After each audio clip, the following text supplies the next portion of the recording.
One of the very important discussions that follow the discussion on prophethood, because so far we've examined a number of important discussions on prophethood.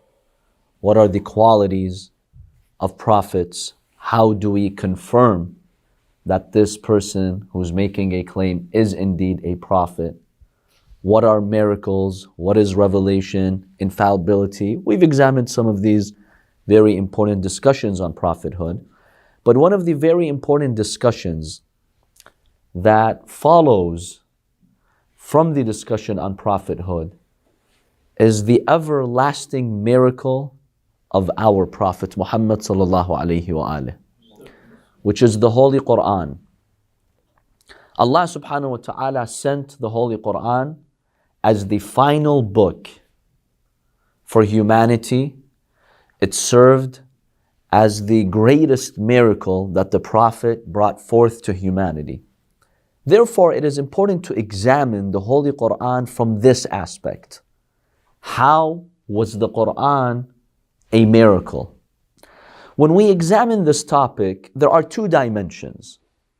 The first dimension is the miraculous nature of the Quran in terms of its eloquence and literary power. That's the first dimension. The second dimension is one that we'll examine the following week, which is some scientific and some amazing facts that the Quran mentions, which proves that it is from a higher order. It is from Allah subhanahu wa ta'ala, and it is not the work of a human being. So in tonight's discussion, let's examine the first dimension. When it comes to the Quran being a miracle, we'll present the following points. The first point is that powerful miracles are those that supersede the greatest challenges and achievements of their time. We could also say the greatest form of art in that time. These are considered powerful miracles. So in order for the miracle to be known as a miracle, the experts of that time, they should witness themselves that this is a miracle. This is not something we human beings can produce. This is coming from a higher order. This is beyond human power. So the miracle must show the experts that it is from a higher power. Maybe the average layman may not be to see it, right? He's not capable of grasping a miracle. Sometimes that is the case. It is the expert community that really determines whether this is a miracle or not. Hence, let's look at some previous miracles. Prophet Musa alayhi salam, Allah subhanahu wa ta'ala, why did He send him with a stick?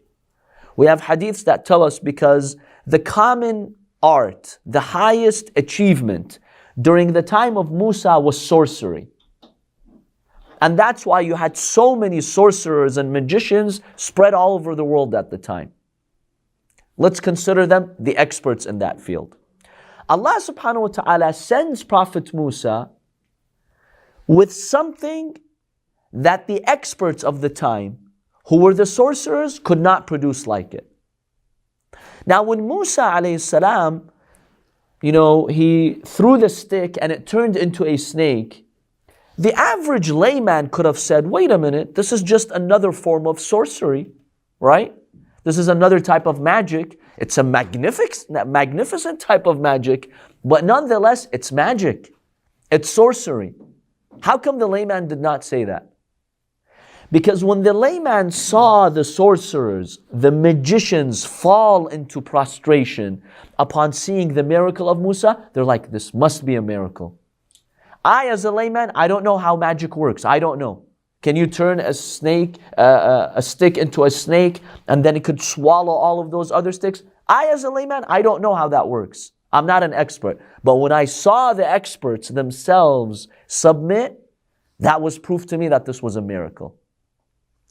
So we see that when it comes to previous prophets, when they produced a miracle, it's the expert community that really confirmed whether that was miracle or not. Prophet Isa alayhi salam, why did Allah subhanahu wa ta'ala send him with healing powers? Even the ability to revive the dead. Hadiths indicate that during his time, first of all, many disabilities and long-term illnesses flourished, especially in that area of Palestine. Number two, you had the Greek medicine also producing some fantastic achievements that history had not witnessed.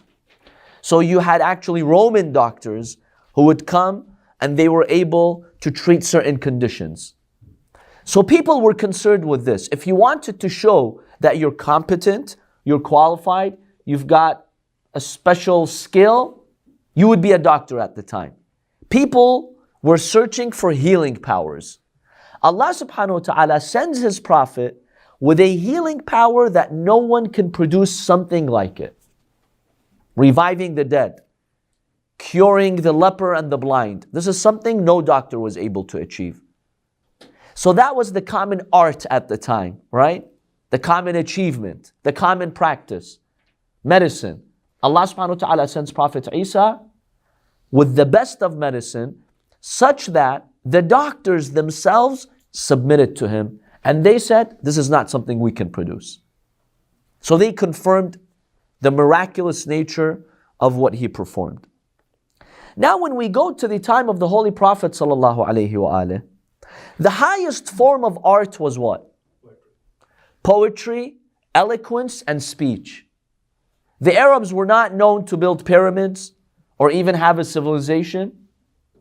In terms of architecture, they were very backwards. They really didn't have much. In terms of medicine, not really. If you look at every field, they really did not excel in any field except which field? Eloquence, poetry, and speech.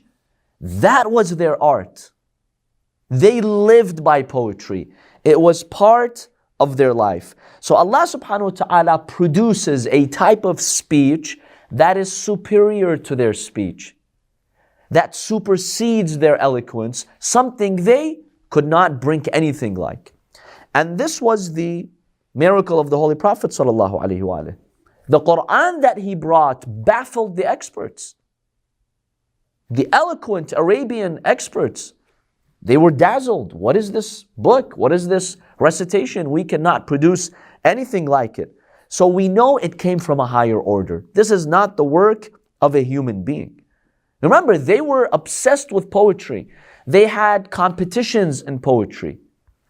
In the famous market of Akkad, they would actually stand there, give lengthy speeches. They would flex their poetic muscles. In fact, at the Hajj, do you know what they would do? The Hajj served two purposes. One is a ritual that they practiced. Another was to flex your eloquence during the Hajj. They would gather there, and any poem you've authored throughout the year, you'd recite it there. And there would be judges. They would actually evaluate you, your level of eloquence. And the Arabs, this was their understanding at the time. The more eloquent you were, the higher your social status was. Therefore, when you look at these Arab leaders, right? We hear about those Meccan pagans. Remember, those high-ranking pagans were also eloquent. They were poets too. You cannot be a tribal leader in that society. You cannot be high-ranking if you did not have eloquence. So they were obsessed with this idea of eloquence. Now, at the time of the Prophet, the experts came out and they admitted, even the enemies of the Prophet, that this is not the work of a human being. Let's cite one example. You've heard of Walid ibn Mughira, Walid ibn Mughira was an elderly Meccan man at the time of the Prophet. He was a mushrik, an idol worshipper. In fact, he was the uncle of Abu Jahl, the famous Abu Jahl, right? Al-Walid was his uncle. He was very high-ranking. He was known for his eloquence. In fact, when the Arabs would have a competition to determine who's the most eloquent, usually he would be the judge. He would hear tens of poets or even hundreds, then he would say, you're the winner of the competition. You're the most eloquent. That's how important he was. He was a pillar in poetry and eloquence in that society. Now, he was very critical of the Prophet. He would often mock the Messenger of God, unfortunately. Once he hears the Prophet ﷺ, in a long story, he hears the Prophet read a few verses from Surah Ghafir, the first few verses. He's listening very well to these verses. He's mind boggled. He's heard thousands of poems, thousands of speeches. But this is something he's never heard in his life. And we're talking about an expert, not just a layman. This is an expert. This is a person who would be the judge, right? In determining who's the winner. So if in that society you would ask who's the most poetic, eloquent person, you were told Walid. He's definitely one of them. He's dazzled. He's mind-boggled. This is something I've never heard of. So he's listening to the Prophet sallallahu alaihi wasallam. Then he goes back to his people. Here's the witness. Here's the testimony that he makes. He says, I swear by Allah, I heard words from Muhammad, words that are not like the speech of the humans or the jinn. By the way, how did he make such a testimony? Okay, the humans, you've heard them. How did he say, I've never heard anything like this? No human has produced anything like it, no jinn. You know what the jinn are, right? Well, how did he make a statement like that? He made a statement like that because the Arabs had actually heard the words of the jinn. How? Through kahana, soothsayers. Soothsayers were basically people who had access to the jinn. They would hear some words from the jinn and then they would come and tell the Arabs about them. They were called kahin or soothsayer. So Walid, he had heard many soothsayers and what the jinn had to say. Now our historical accounts describe to us the speech of the jinn, right? The format of it, the sentence structure. This is mentioned in our books. So Walid was familiar with that. He had also heard the ins, the people. So he tells his people, he gathers them, he calls for an important meeting. He tells them, look, we're in trouble because I heard this man. His speech is not like any human being, not like any jinn. There is this sweetness to his words, meaning the Holy Quran. It is highly polished and it is very fruitful. It's very fixed and it surpasses everything and nothing surpasses it. Who's making this testimony? Walid, the top eloquent guy in Arabia. So, when he says that, his people realize, okay, how do we get ourselves out of this? They tell him, Walid, it's very simple. Let's just accuse him of being a very good poet. It's not a miracle. It's nothing fascinating. It's just good poetry. Well, Walid told them, come on guys, let's be serious here. We've heard poetry. We know how poetry works. This is not going to fly. This is not poetry. They told him, okay, let's just say he's a soothsayer and he's bringing this new method, this new speech. It's like, no. I just told you, this is nothing that I've heard before. We've heard the soothsayers. This does not resemble their speech in any way. So that's not going to fly. Then they said to him, okay, let's accuse him of being a magician. Sahir. He said, what does a sahir do? What does a magician do? They're like, one of the things that a magician does is that he separates between two people who love each other, like a husband or a wife, two friends. One of the things that magicians and sorcerers do, they put a spell on you, you get in a fight with your wife or husband that night, and that's it. It's over. Allah subhanahu wa ta'ala does talk about this in the Holy Quran, in the story of Harut and Marut, right? Allah says they would separate between a person and his partner. So now, they told him this is one thing that a magician does. He's like, bingo, that's what I was looking for. This is exactly what Muhammad is doing. Because see, he's created division in our society. As a son is now separated from his father because the son became Muslim and the father kicked him out of the house. He's separating between people with this new religion. So let's call him a magician, a sorcerer. So they came out of that meeting and they spread in society that Muhammad is just a magician, he's a sorcerer, and that's how he's mesmerizing the people.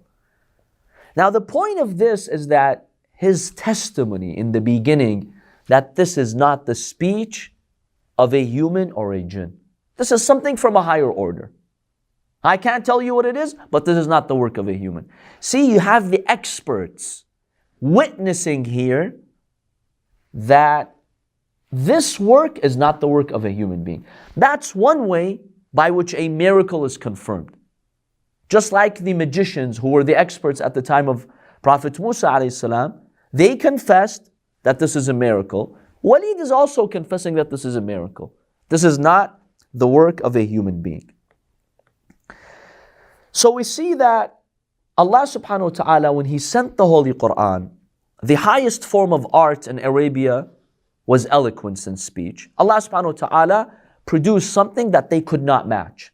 Something that they could not produce anything like. This leads us to the second point, and this sheds light on a very pressing question. Many people ask the question today. Many times I've heard this question. Sayed, I'm not an Arab. I did not grow up in an Arabian society, in an Arabic household. How do I know that the Quran is a miracle? When I'm not an Arab, I'm not an expert. How do I know really? Between me and my Lord, I need to grasp that the Holy Quran is a miracle. If I'm not an Arab, I don't speak Arabic fluently, how am I going to really know that the Holy Quran is indeed a miracle?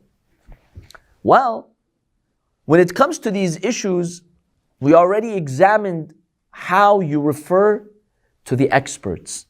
If you are not an expert in Arabic literature, refer to the experts. Go look at the expert community.